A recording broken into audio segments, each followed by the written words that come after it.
السلام علیکم بینندگان عزیز و محترم.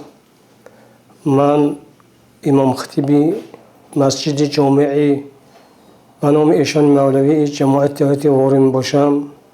چقدر که همه ما و شما میدانیم سنه 16 دکتر سال 2025 پیام نوبتی پیشوای ملت پرزیدنت جمهوری تاجیکستان محترم امام علی رحمان با مجلس عالی کشور ارائه گردید. در آن تمام سمت‌های اساسی سیاسی داخلی خارجی کشور وجود داشت.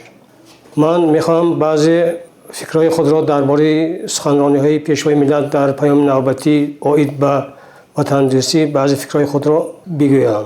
چقدر که همه ما شما میدانیم صاحب وطن بودن، در وطن زندگی کردن باعث افتخار هر یک شخص باشد. از طرف دیگر باشد وطن را آباد کردن و حفظ کردن این وظیفه ایمانی جانی هر یک شخص باشد. وطن این یک مکان مقدس، دارایی بی‌بها و خانه امید هر یکی ما باشد. اگر مادر ما را به دنیا آورده باشد، وطن ما را با آب و هوا و خاک پاکش به کمال میرساند. وطنداری در تعلیمات دین مبین اسلام نیز جایگاه خاص دارد. بزرگان ما فرمودند که دوست داشتن وطن از گوشه ایمان است.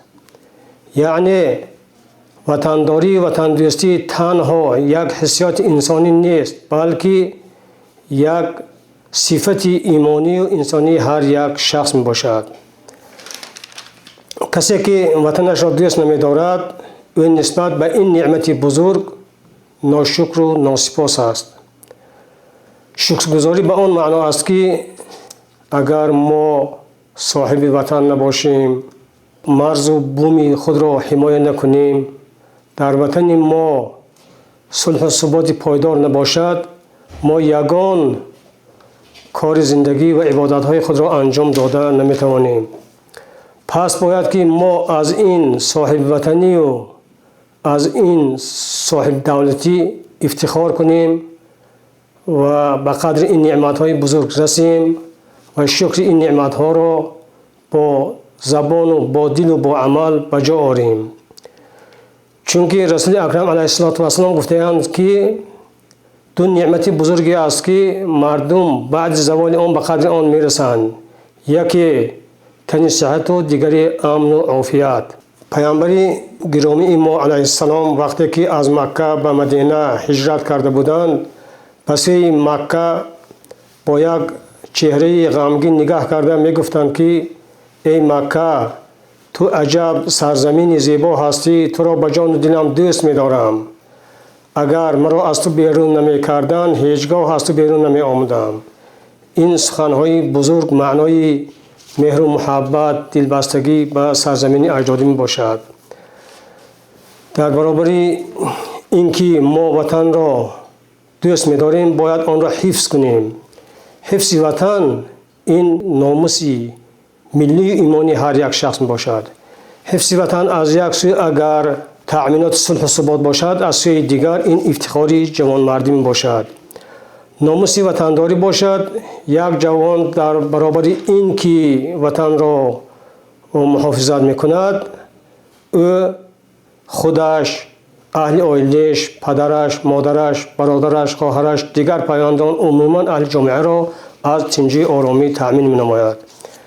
برای همین پیشوای ملت ما در هر سخنرانیشان میگن که هموطنان عزیز، این وطن، این سرزمین از آن ما و شما است و آباد کردن و حفظ آن وظیفه جانی ایمانی هر یک ما باشد. یگان شخص بیگانه آمده این وطن ما را نه حفظ میکند نه آباد میکند.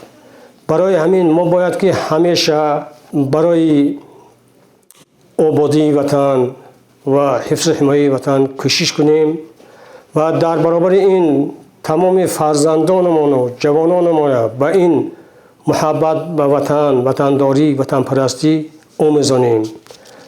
дар баробари ин мо бояд ба қадри ҳамаи он хизматҳои содиқона софдилоне ки пешвои миллати мо дар тӯли 35 соли истиқлолӣ ба ин ватан, ба ин миллат, ба ин мардум карданд, қадр кунем. албатта мо ҳамаи хизматҳои пешвои миллатамонро қадр мекунем. мо аз пешвои миллати худ ифтихор дорем.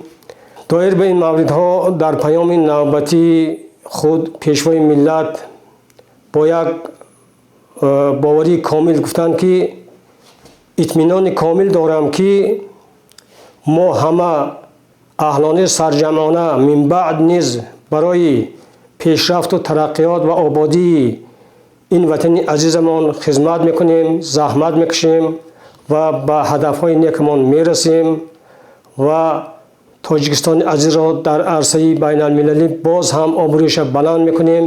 ин вазифаи имонию миллӣ ва вазифаи ҷонии шаҳрвандии ҳар яки мо мебошад.